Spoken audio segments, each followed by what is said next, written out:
Tole anak-anakku kabeh wae. Gareng Petruk lan kowe Bagong. Pituture bapak iki padha rungokno. Dene kalamun bisa gethok tular padha dibiyawarakno kabeh bangsa senuswantara utamane kang padha urip ana Pulo Jawa. Ana tembung kuncaraning negara amarga persatuan kerukunaning kawula arume bangsa amarga saka luhuring budaya.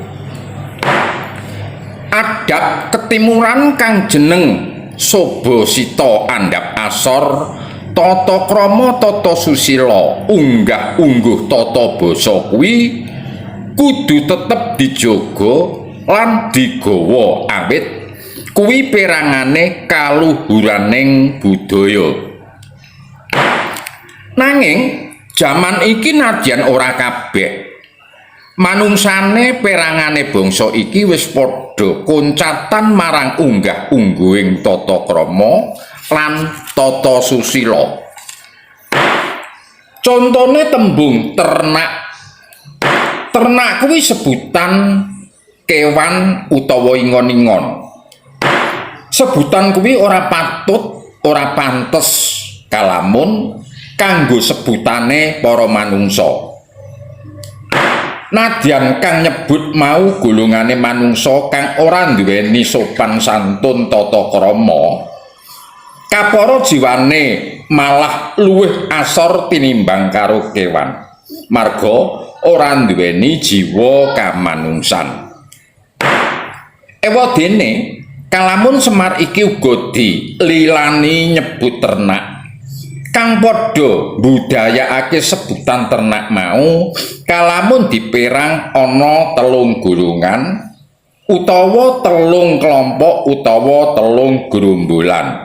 Ora liya 1 ternak sengkuni, 2 ternak durna, 3 ternak unta. Ternak sengkuni kuwi grombolane manungsa kang padha lara atine amarga ora kebagian alungguhaning kursi lan njagokake presiden ora dadi. Njur ngudal-udal brutal kanthi tembung ukara kang nyaci maki. 2 ternak durna. Penjajah tinggalane londo kang pepaes kanthi kekudung agama kanggo mengaruhi bangsa kang tundune ya mung kepengin ngrebut kamardikane bumi Nuswantara. 3 ternak unta.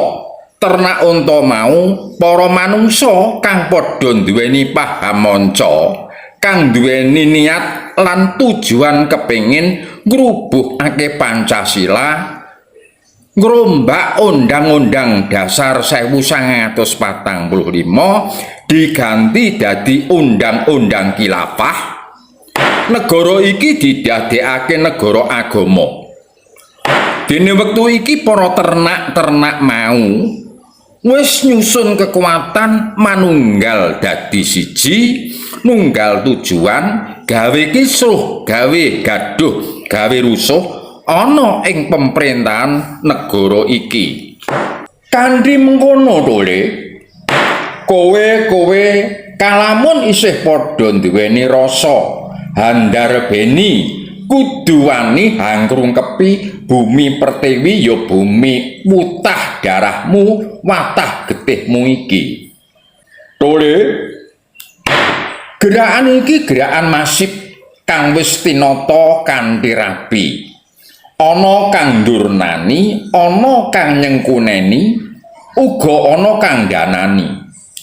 Mula kowe iki uga kudu duweni rasa tanggung jawab kanggo rahayune bangsa lan rahayune negara iki.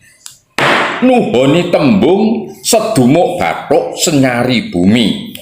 Upama nggonmu padha mbebela nusa lawan bangsa mau nganti teka pati.